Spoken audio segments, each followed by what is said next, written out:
Bienvenue sur le guide ultime du langage Swift. Si vous voulez créer les applications de vos rêves, eh bien vous devez vraiment maîtriser ce langage, il est à la base de tout et donc vous êtes au bon endroit. Cette vidéo est un extrait de mon cours Swift Master. Si vous voulez suivre ce guide complet dans les meilleures conditions, je vous invite à le suivre sur mon site Appcademy. C'est gratuit et comme ça vous n'aurez pas les publicités sur les vidéos comme sur YouTube. Et en plus de ça, vous aurez vraiment une progression étape par étape avec un pourcentage de progression. Et sinon, c'est parti pour la vidéo sur YouTube et n'hésitez pas surtout à tout instant à vous inscrire avec le lien dans la description.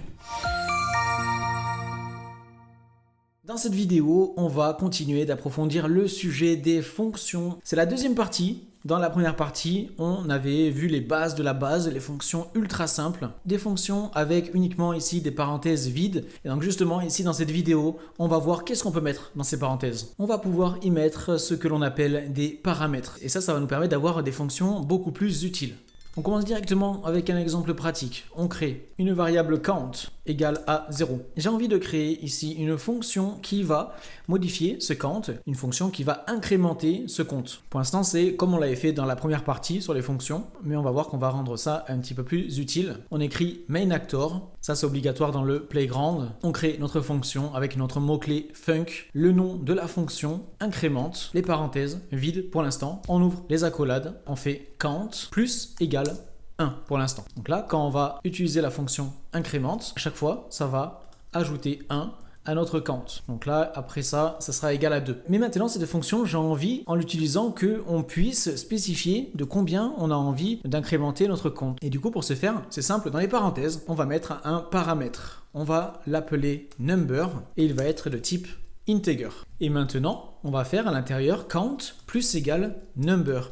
Et en faisant ça, ça va nous permettre, quand on va utiliser la fonction incrémente, vous voyez, ça nous a mis ici avec le petit paramètre. On fait entrer et là on va pouvoir spécifier la valeur de number. Donc là, j'ai envie d'ajouter 10 à mon compte. Et après, imaginons que j'ai envie d'ajouter 3. On a juste à écrire 3 du coup. Et du coup, ça rend nos fonctions quand même beaucoup plus utiles et modulaires. Et maintenant, on va voir comment ajouter un label à ce number. Un label, ça va nous permettre de changer le nom qu'on utilise ici quand on utilise la fonction. Ici, on écrit number, mais c'est pas forcément l'idéal. On va pouvoir donner un autre nom à l'extérieur de la fonction, à la différence du nom à l'intérieur de la fonction. Vous allez voir ça de suite. Dans cet exemple-là, ça serait peut-être mieux de créer une fonction qui s'appelle toujours incrémente avec un paramètre number, pareil pour l'instant, de type int. À l'intérieur, la même chose, count plus égale number. Sauf que là, ici, on va, juste avant le nom du paramètre, on va mettre le label ici. On va l'appeler by. On ajoute le petit main actor au-dessus.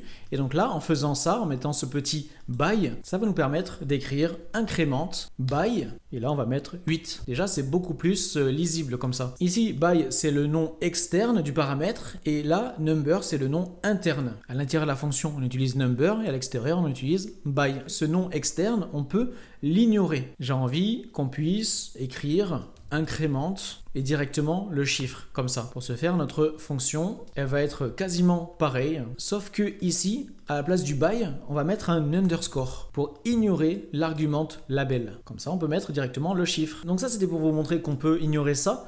Mais dans ce cas-là, dans cet exemple de count, ici, la meilleure des trois manières de faire, pour moi, c'est quand même la plus facilement lisible et compréhensible, incrémente by. Et là, le chiffre, comme ça. Là, c'est quand même la meilleure des trois, je trouve. Le petit underscore, il va nous être très utile pour éviter les répétitions. Cette fonction, on pourrait l'appeler à la place add number. Et donc là, pour éviter ici d'écrire add number 10, là, on a une répétition, vous voyez. Pour éviter d'avoir cela, ici, là, ça vaut la peine de mettre un petit underscore comme ça. Et ici, c'est parfait. Add number 10, comme ça, c'est nickel. Et maintenant, dernier exemple. Ici, pour l'instant, on n'a mis qu'un seul paramètre, mais on peut en mettre plusieurs. Je vais créer une fonction ici qui affiche dans la console une multiplication. Main actor, func, print multiplication. Toujours veiller à avoir un nom de fonction qui reflète ce qu'elle fait. On met les parenthèses, on ouvre les accolades et donc là, on va ajouter nos paramètres ici. Pour faire notre multiplication, on a besoin de deux nombres, number 1 int et number 2 de type int là aussi. Là, on a mis deux paramètres à notre fonction. On va les séparer avec une virgule à chaque fois. Dans la fonction, on va déjà faire le calcul. On crée une constante result égale number 1 fois number 2 et ensuite, on affiche dans la console le calcul. Maintenant, pour utiliser la fonction, on met son nom, print multiplication 10 34. Ici, j'ai mis cette fonction-là en commentaire, vu qu'elle n'existe plus, je la supprime, hop, pour que ça marche bien. On fait play, et vous voyez que ça m'a bien affiché 10 fois 34 égale 340. Maintenant, on peut améliorer un petit peu cette fonction pour la rendre un petit peu plus lisible. Pour le premier chiffre, on peut ignorer le nom du paramètre, et pour le deuxième, en nom externe, on peut mettre un petit by, comme ça. Du coup, on peut écrire print multiplication, directement le nombre numéro 1, et by. C'est encore mieux. Veillez toujours à essayer d'avoir une fonction qui est facilement lisible. Pour ce faire, vous pouvez utiliser le petit underscore, un nom externe, tout ça. Et je vais vous montrer une toute dernière chose, je vais vous parler du mot-clé return, qui s'écrit comme ça. On l'a déjà vu dans les computed properties, mais ce mot-clé est vraiment utile dans plein de sujets différents. Dans une fonction, notamment, ça va nous permettre d'arrêter son exécution. Dans la fonction, quand ça voit return, ça va s'arrêter là. La fonction va s'arrêter et ça va pas exécuter le code qui se trouve en suivant. Je vais vous montrer un petit exemple, avec l'exemple d'une voiture qui veut rouler. On crée une constante seatbelt,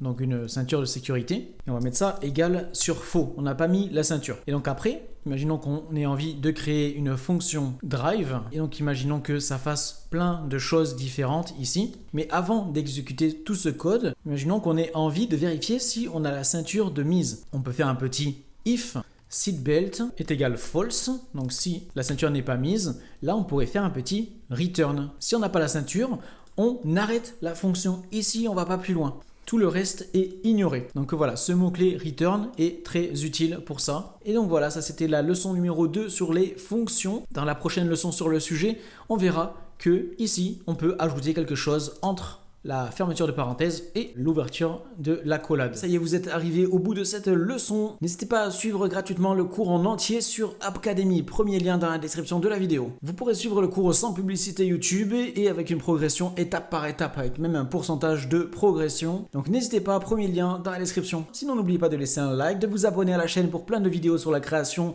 d'applications sur l'écosystème Apple. Et je vous dis à très bientôt. Salut!